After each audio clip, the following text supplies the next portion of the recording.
We know all these musicians and famous artists and who, have millions of followers, Yes. quote followers, and don't necessarily have great character. Yep.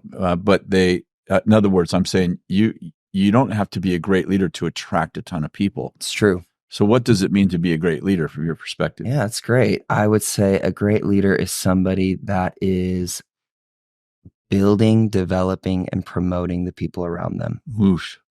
And so if I'm thinking of a great leader, I would go, I am intentionally building, developing, and promoting people around me, and hopefully letting them go farther than I can go. And that's kind of been a dream of mine for years. I know that coming to Bethel, I came in 2010, and obviously it's like a thing in our house here is exactly. Like build big people, and we want our ceiling to be your floor. And I feel like I caught that and went, could I do that at 23 and 24? Can I think like that, or do I have to wait till I'm in my 40s?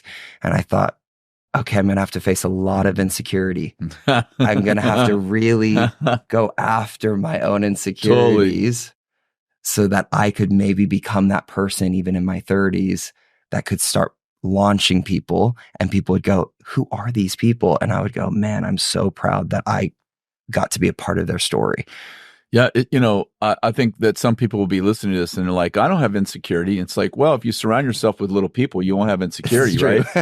I mean, seriously, work with the broken, work with the poor, which we should, by the way, we should. And we do at Bethel, we do. But if you hang out with people who are obviously broken and I'll say little people, not insignificant people, but little from the standpoint that they're broken and they're not influential, you probably aren't going to feel insecure. Probably makes you feel secure, actually. Yes. You actually feel like a great leader. Yes. And then you think you're doing everything right. And then you're like, oh no, it's true. When you can get people that are better at you at most things, that's why I try to find them. I'm really good at like one or two things. Yeah. And then I have a whole team of people that I'm like, wow, you are so much better at that than I am. So I need you. And that's been the change for me, is to go, I look for people that I'm like, I don't have that. At all. People are going to highlight that, and people do. People come into our world and they're highlighting stuff that I'm like, I know that's not me. What do you like? Okay, so I have the same situation. I have no education. I'd say I'm a person of average intelligence. I have a lot of drive, a lot of perseverance. So I don't quit, like too legit to quit. But I find that a high percentage of the people around me are a lot better than me at a lot of things, more educated, better with things even that I have a passion for, like actually better. Yes. And so I find my own, it does push your buttons, right? It does, like, at some point, like, what am I good at? Or it's like, oh, I love doing this. And it's like, well, I love playing basketball. Yeah. You're just not very good at it. Yeah. And being bad at something, not being good at something you don't care about. One thing. Yeah. Yes. Not being the best at something you care a lot about. Very difficult. Very difficult. What do you do with your insecurity? It's great. What do you honestly do with your insecurity? What I honestly do, I mean, take me through it. Like, this is my process. I'm in your world, let's say, and you love doing X, Y, Z. Maybe you love preaching. I'll take you through that. I'll do that. So I'm the youth pastor. I love communicating. Yeah. Probably one of my most challenging things I do. And obviously our kids are going to be like, you're great. That was awesome. Yeah. Okay. Exactly. Thank you. But you're 14. And I love it. Love the compliments, but it's probably one of the hardest things I do is actually communication, is getting the thoughts and feelings that I have out. In words. That make sense. Yeah, exactly. To think very hard about it. And I have people on our team that are naturals. One being my wife, natural communicator, very good. Is she? Natural. Like, I've heard she's a great preacher. Great preacher. She can think about something, craft the words, and knows exactly what she's doing. And I'm like, but she is woman. Yeah. She uses more words. She uses more words all the time. So I'm like, it's an unfair advantage. Yeah. She can access her emotions faster. Yeah. She can use words faster. Really good at it. And we have other people, like there's another guy on our team named Jordan Young, great communicator, so much charisma that pulls kids in, Yeah. pulls people in. Yeah. And me, I'm like, man, it took me all week to come up with this thing. And when I was starting to empower people to speak, because this is when it started. Again, I thought I'm like, I don't have insecurities about communicating. Yeah. I feel great. Yeah. You start empowering people to speak, and everyone's like, they're the best speaker we have. Exactly. Man, Rory, I got to tell you, tonight was the best message I've ever heard in young since. I have been changed forever. Awesome, you know? I was like frick, right? Yeah. Like, thank you so much for that. Yeah. And from that, what I started doing, and I started this about, I would say 5 years ago, I started this thing in my life that took a big jump for me. And I thought, I want a few people, 2 or 3, to know everything about me. And can I actually let somebody in enough to where they know my whole past, present, fears, insecurities, dreams, everything. And I'm not a natural person to go there. And I thought, I need to do this. You're not a transparent by nature. No, I have to work at transparency. It is, I'm a very intense person.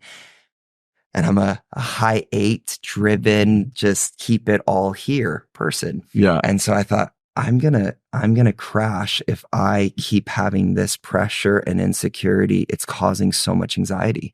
And when I keep showing up to believe in these people, because I want to make big people, I feel like I'm hitting a wall inside of me. It's called Rory. Yes. And I'm trying to get over it. Yeah. And I thought, I got to get over this.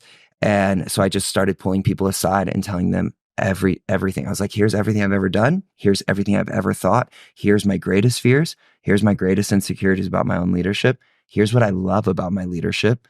Here's what I think I'm really good at. And here's what I wish I was better at.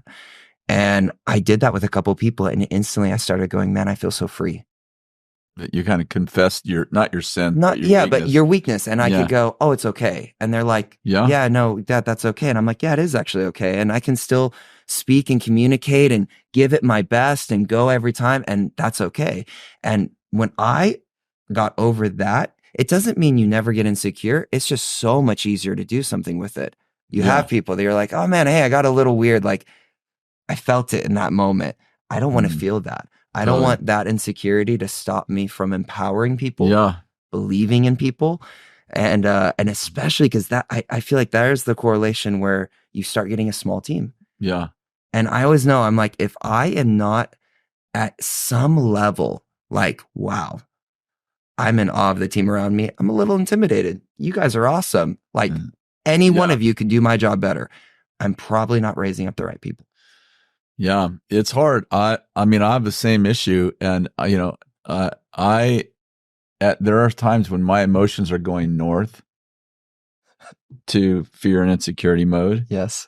And I'm like, I will go south. Yes. I will empower them again. I will put them in the podium again. Yep. I will not let this emotion of, well, who's going to follow me? Yes. Dominate.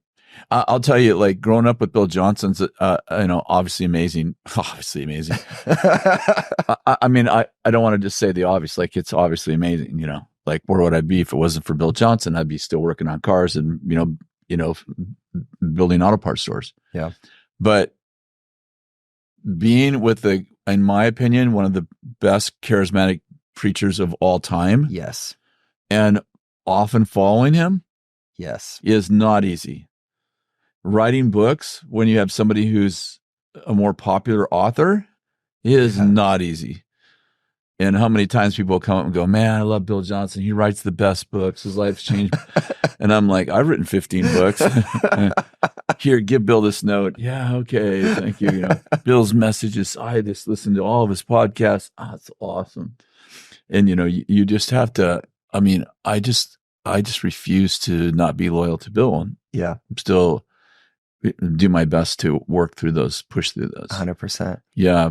I think the difference between a good leader and a great leader is what you do with your insecurity, to be honest. No, 100%. There's something about it that it makes or break how you believe in people, what you do, how you empower. Yeah. All of it, how you show up. Totally. You can always tell when somebody's insecure, which is the worst because it is so obvious, even if they're trying to hold it. Yeah. And I think I know that. I'm like, I've been that person. Oh, I am that person sometimes. Yeah. And I'm like, oh no, if I see that you look like that, that's what I look like. Yeah. If I don't take care of this, even if I think I'm hiding it. Sometimes the most insecure person in the room is the person telling you how amazing they are. Yes.